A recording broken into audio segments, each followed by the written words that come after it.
अंधविश्वासी ससुराल। कहते हैं आपका विश्वास आपको बड़े से बड़े भवसागर से पार लगा सकता है, लेकिन अगर यही विश्वास अंधविश्वास में बदल जाए तो तो हर छोटी चीज़ आपके लिए मुसीबत बन जाती है। इस चीज़ का जीता जागता मिसाल है गोस्वामी परिवार, जिनके घर में हर छोटी चीज़ को किसी न किसी अंधविश्वास से जोड़ा जाता है। और उनके घर में एंट्री हुई है उनकी छोटी बहू की, जिसकी नई नई शादी की बस रस्म ही चल रही थी। ये हम कब से यहाँ दरवाजे पे खड़े हैं, अंदर क्यों नहीं चल रहे? अरे सब लोग मुहूर्त का इंतजार कर रहे हैं ना। मुहूर्त? हाँ, यहाँ ना बिना मुहूर्त को देखे कोई भी शुभ काम नहीं करते। चलो बहू, अभी ठीक 7:01 पे अपना दाहिना पैर यहाँ रखना। ठीक है माँ जी। अरे रुको रुको, 7 बजे है अभी, 1 मिनट ये रहा। चलो अब रखो पैर। हाँ, जल्दी, मुहूर्त जाना नहीं चाहिए, जल्दी आ जाओ। माँ जी, पंडित जी ने तो कहा था कि आधा कलश चावल गिरने चाहिए, आधे रहने चाहिए, पर ये तो आधे से भी कम है। अब क्या करेंगे, ये तो अपशगुन हो गया ना। अरे भाभी, इसमें क्या अपशगुन, ऐसा कुछ भी नहीं होता, आप परेशान मत होइए प्लीज़। नहीं छोटी बहू, अपशगुन तो हो गया। वर्षा, अब एक काम करते हैं, पंडित जी से माफ़ी मांग लेते हैं और एक पूजा भी करवा लेंगे उनसे। हाँ माँ जी, यही सही रहेगा। मैं अभी पंडित जी को फ़ोन कर देती हूँ। हाँ, और उनसे माफ़ी भी मांग लेना अच्छे से। हाँ हाँ ठीक है। चलो अब सब अंदर चलते हैं, अंदर पूजा भी तो बाकी है। एक और पूजा? हाँ, पंडित जी ने कहा था कि तुम दोनों की शादी सुख से हो जाए, इसलिए पहली रात को तुम दोनों के कमरे में एक पूजा करवानी है। और ये ना लौंग है, तुम दोनों अपने तकिए के नीचे रख देना, ठीक है? हाँ, इस लौंग को रखने से तुम्हारा संसार भी सुखी रहेगा। हाँ माँ, मुझे दे दो, मैं रख दूँगा। कावेरी और बाकी सब ने पिंकी के कमरे में पहले पूजा की और उन्हें लौंग देकर चले गए। ये सब तुम्हें अजीब नहीं लग रहा अनुज? ये पूजा, ये लौंग रखना, ये सब अजीब क्यों है? ये सब हमारे भले के लिए ही है ना। तुम्हें लगता है इन सब से कुछ होता है? अरे हाँ, सच में ये सब काम करता है। अब रिया दीदी को ही देख लो, उन्हें पंडित जी ने कहा था कि अगर तुम शादी के बाद भी अपने मायके में पति के साथ रहोगी तो तुम्हारा पति का कारोबार अच्छा चलेगा। आज देखो जीजा जी का कारोबार कितना अच्छा चल रहा है। इसका मतलब दीदी जीजू यहीं रहते हैं? हाँ, उनका कारोबार वैसे भी अच्छा ही चलता अनुज। अगर वो यहाँ नहीं रह रहे होते तो उनकी काबिलियत इतनी होगी। इनका इस घर में रहने से या ना रहने से कोई लेना देना नहीं है। अरे पिंकी, इस घर में ना सबको इन चीज़ों पे विश्वास है। ये विश्वास नहीं है, अंधविश्वास है अनुज। तुम ये सब बातें छोड़ो ना, धीरे धीरे तुम ये सब समझ जाओगी। चलो अब तुम आराम कर लो, तुम भी थक गई होगी, और ये लौंग तुम्हारे तकिए के नीचे रख देना। पिंकी को उसके ससुराल वालों का बर्ताव कुछ अजीब लग रहा था, क्योंकि उसे इन सब चीज़ों में विश्वास नहीं था। पर क्योंकि उसके ससुराल वाले उन सब चीज़ों में मानते थे, इसलिए वो इन सब बातों को एडजस्ट करने की कोशिश कर रही थी। माँ जी लाइए, मैं आपकी मदद कर देती हूँ। अरे आज तुमने काला रंग क्यों पहना है? आज चंद्र ग्रहण है, आज ये रंग नहीं पहनना चाहिए। जाओ जल्दी से उतार कर दूसरे रंग के कपड़े पहन कर आओ। पर माँ जी, काले रंग का और चंद्र ग्रहण का क्या लेना देना? अरे तुम्हें नहीं पता, काला रंग नकारात्मक शक्तियों को आकर्षित करता है। जल्दी जाओ, इसे उतार लो। हाँ पिंकी, माँ और भाभी सही कह रहे हैं। इस घर में ग्रहण के समय कोई भी काला कपड़ा नहीं पहनता। और सुन, ये उतार कर एक बार फिर से स्नान कर लेना और फिर दूसरा कपड़ा पहनना। अरे जाओ, अब जल्दी जाओ। जी ठीक है। पिंकी के लिए ये सब नया था, क्योंकि उसे पता था कि ये सारी बातें बस अंधविश्वास है और कुछ नहीं। वो कई बार कोशिश करती इन सब चीज़ों को समझाने की, लेकिन इस घर में हर कोई इन बातों से घिरा हुआ था। वर्षा भाभी, मैं सोच रही थी कल हम सब कहीं घूमने चलते हैं, मज़ा आएगा सबको। कल? 1 मिनट रुको, कल कौन सी तिथि है, देखने दो मुझे। तिथि? अरे कोई भी हो, इससे क्या फ़र्क पड़ता है भाभी? अरे ऐसे कैसे? तिथि के हिसाब से ही हो तो सब बाहर चल पाएंगे, है ना? सब देखना पड़ेगा कि कल चल सकते हैं या नहीं, चलेंगे तो कौन सी दिशा में सबको चलना चाहिए, कौन सा रंग पहनना है बाहर जाते वक्त। क्या बाहर घूमने जाने के लिए भी इतना सब देखना होता है। हाँ, तो इस घर में कोई भी काम बिना शुभ तिथि के नहीं होता। किसी को कहीं भी जाना हो तो सबसे पहले तिथि, वार, दिशा सब कुछ देख कर ही फिर जाते हैं। पिंकी अब इन सब बातों से बहुत परेशान हो रही थी, क्योंकि उसके ससुराल में हर छोटी चीज़ के लिए अंधविश्वास था। यहाँ तक कि बच्चों की बातों में भी उन्हें आपत्ति थी। अरे गोलू, यह क्या खिलौना ले आया है तू? क्यों माँ जी, क्या हुआ? कार ही तो लाया है और इतनी अच्छी तो है। अरे पर कार को लाने से पहले पंडित जी से पूछना चाहिए था, कौन सी मुहूर्त में कार लानी है, कौन से रंग की लानी है, कब लानी है। अरे दीदी, ये बस छोटा सा खिलौना है, इसमें क्या मुहूर्त देखना। अरे तुम नहीं जानती पिंकी, ये सब ना अशुभ होता है। अगर बिना मुहूर्त के खिलौना खरीदो तो वो जल्दी टूट जाता है। गोलू, एक काम कर, ये वापस देकर आ। मैं कल पंडित जी को फ़ोन करके सही मुहूर्त देकर तेरे लिए खिलौना ले आऊँगी। अरे भाभी, अब रहने दीजिए ना, बच्चा है। ले आया तो ले आया खिलौना, अब क्या वापस करने जाएंगे? छोड़िए ना, रहने देते हैं इसे। अरे नहीं नहीं नहीं, इससे बड़ा अपशगुन होगा। इससे बाकी के खिलौने भी टूट जाएंगे। क्या सारे खिलौने टूट जाएंगे? मैं इसे अभी वापस कराता हूँ जल्दी से। पिंकी को ये बातें सही नहीं लग रही थी कि उसके ससुराल वाले गोलू के मन में भी इसी तरह का डर और अंधविश्वास पैदा कर रहे थे। वो किसी भी तरह अपने ससुराल वालों को समझाना चाहती थी कि ये बस उनके मन का वहम है और कुछ नहीं। माँ जी, मैं सोच रही थी कि कल हम सब अपने घर के मंदिर में पूजा करते हैं और भोग भी बनाते हैं ठाकुर जी के लिए। अरे वाह वाह, ये तो बहुत अच्छी बात है। ज़रूर पूजा और भोग दोनों बनाएंगे। हाँ भाभी, और मिलके ना सारी तैयारियाँ कर देंगे। ठीक है, मैं अभी पंडित जी को फ़ोन कर देती हूँ और पूछ लेती हूँ कि पूजा कब करनी है। अरे माँ जी, घर के मंदिर में पूजा करने के लिए अब पंडित जी के मुहूर्त की क्या ज़रूरत है? अरे ऐसा कैसे? बिना तिथि के, बिना मुहूर्त के पूजा कर ले? कहीं आप शगुन हो गया तो? माँ जी, ठाकुर जी स्वयं ईश्वर हैं। उनकी आराधना करने में, उनकी पूजा करने में कैसा मुहूर्त, कैसा अपशगुन। कृष्ण ने खुद तो गीता में कहा है कि आदि अंत काल भूत भविष्य सब मैं हूँ, मुझसे बढ़ के कुछ भी नहीं। फिर हम चिंता किस बात की करें भला? हाँ, बात तो तुम्हारी सही है, पर फिर भी एक बार आप सब मेरी बात मान के देखिए। मैं कह रही हूँ ना, कुछ नहीं होगा, कोई अपशगुन नहीं होगा। पर एक बार मुहूर्त। माँ जी प्लीज़, मैं आपको विश्वास दिलाती हूँ कि कल कुछ भी नहीं होगा। एक बार आप मुझ पर विश्वास करके तो देखिए।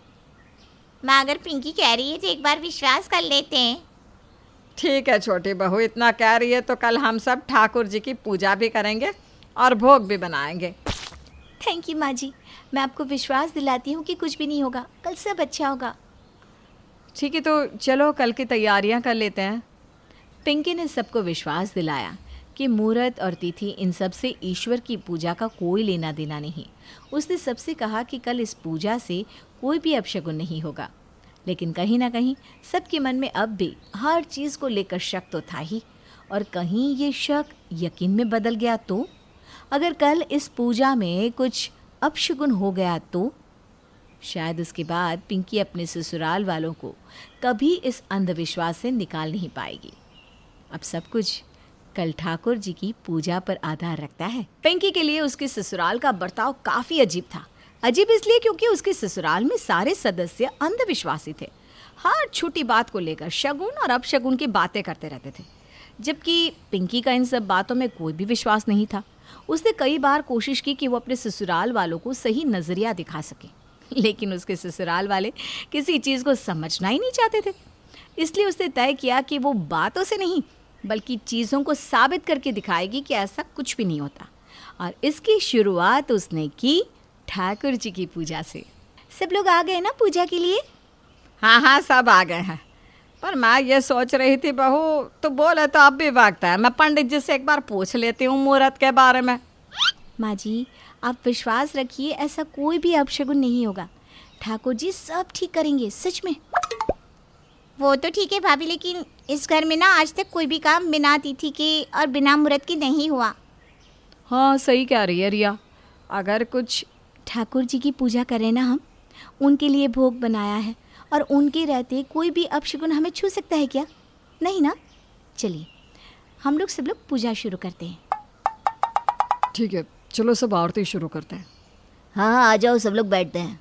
पिंकी की बात मानकर सब लोग पूजा में बैठ जाते हैं। पूजा अच्छे से संपन्न भी हो जाती है और सब लोग ठाकुर जी को भोग भी लगा देते हैं। आज ठाकुर जी की पूजा करके आनंद ही आ गया सच में। हाँ सच में माँ, और देखो तो उनकी पूजा में कोई अड़चन भी नहीं आई। हाँ, आज पहली बार अच्छे से बैठकर बिना किसी हड़बड़ी के पूजा की है, वरना तो हमेशा मुहूर्त देखते हुए ही सब कुछ करते हैं और वक्त ना निकल जाए इस चक्कर में पूजा में हमारा ध्यान भी नहीं रहता। भाभी, इस दुनिया में ऐसा कुछ नहीं जो ठाकुर जी से बड़ा हो। अगर हम बाकी सब चीज़ों का ना सोचकर बस उन पर विश्वास रखें ना, तो हम कभी भी किसी परेशानी में नहीं पड़ सकते। हाँ, पर फिर भी मुहूर्त वार ये सब ज़रूरी होता है बहू। हाँ, अब रिया और जीजू को ही देख लो, वो जब से इस घर में रह रहे हैं तब से उनका कारोबार कितना अच्छा चल रहा है। भाभी, वो इसलिए क्योंकि पंकज जीजू काबिल हैं अपना कारोबार चलाने में, इसलिए नहीं कि वो इस घर में रह रहे हैं। तुम्हारा मतलब है कि इस घर में नहीं रहते तो भी उनका कारोबार चलता? हाँ दीदी, यही तो कह रही हूँ मैं कि आप इस घर में नहीं रह रहे होते तो भी आपका कारोबार अच्छा ही चलता। सच में। ऐसा नहीं हो सकता, अगर वो इस घर में नहीं रहेंगे तो उनका कारोबार ही बंद हो जाएगा। अगर आप सबको बुरा ना लगे तो एक बात कहना चाहूँगी आप सबसे।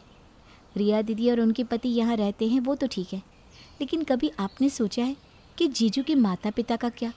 वो तो इस उम्र में भी अकेले रहते हैं ना, उन्हें भी तो अपने बहू और बेटे के साथ रहने का हक है। ये बात तो सच है। मेरी माँ हमेशा कहती है कि हमें भी बहू और बेटे के साथ रहना है। वो हम दोनों को बहुत याद करती है।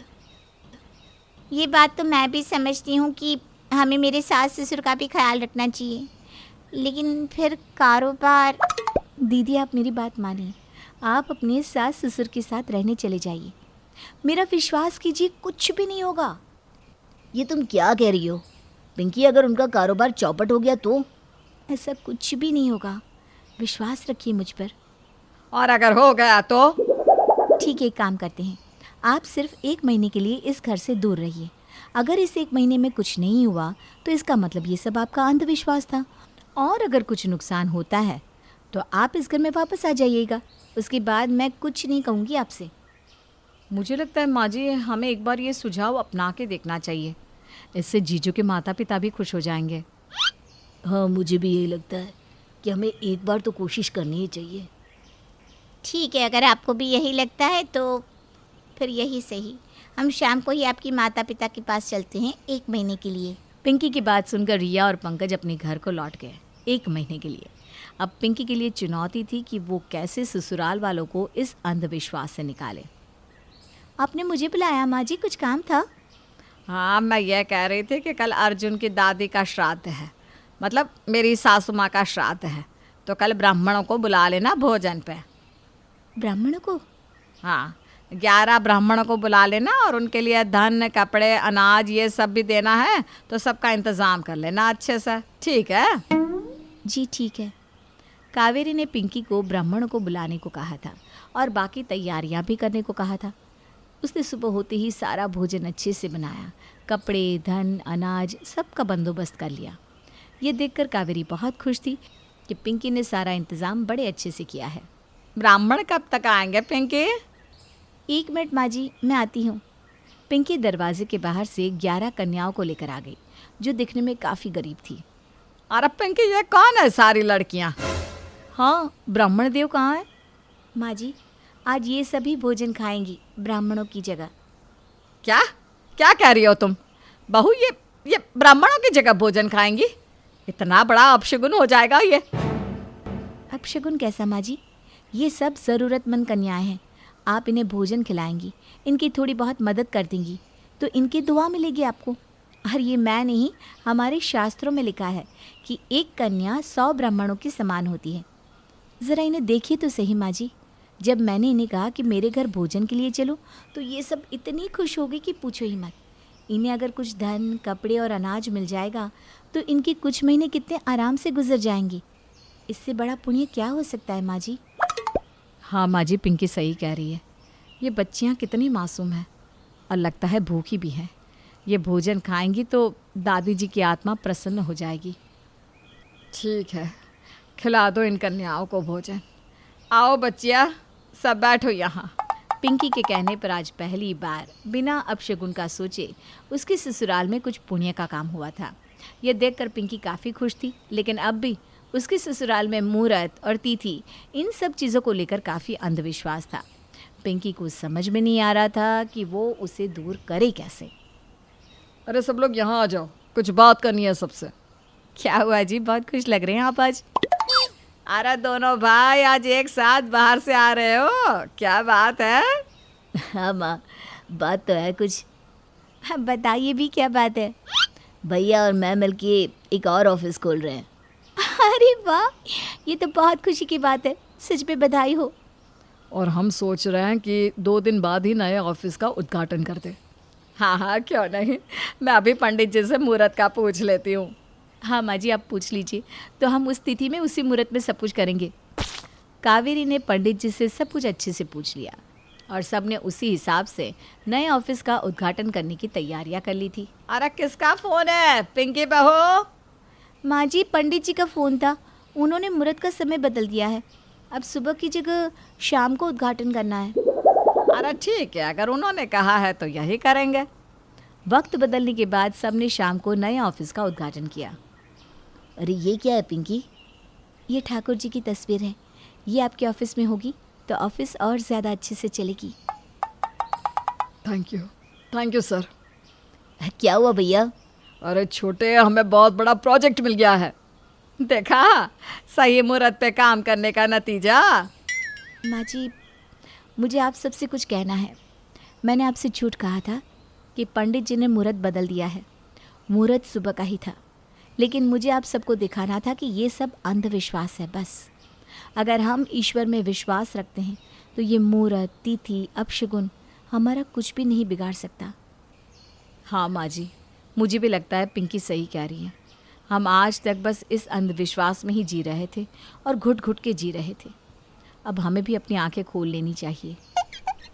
अरे मेरी आंखें तो पहले ही खुल चुकी है। मुझे पता था कि मुहूर्त नहीं बदला है। मेरी आंखें तब ही खुल चुकी थी जब रिया ने मुझे फ़ोन किया और कहा कि उनका कारोबार तो और ज़्यादा अच्छे से चल रहा है और उसके सास ससुर भी बहुत खुश है। तुझे क्या लगता है पिंकी बहू, एक तू ही एक्टिंग कर सकती है? मैं भी तेरी सास हूँ, समझी? विश्वास आपको भय, वेदना, पीड़ा इन सब से मुक्त करता है, जबकि अंधविश्वास आपको घुट घुट के जीने पे मजबूर कर देता है। इसलिए ईश्वर पे विश्वास रखें, मन को साफ रखें। इससे बड़ा शगुन कोई नहीं।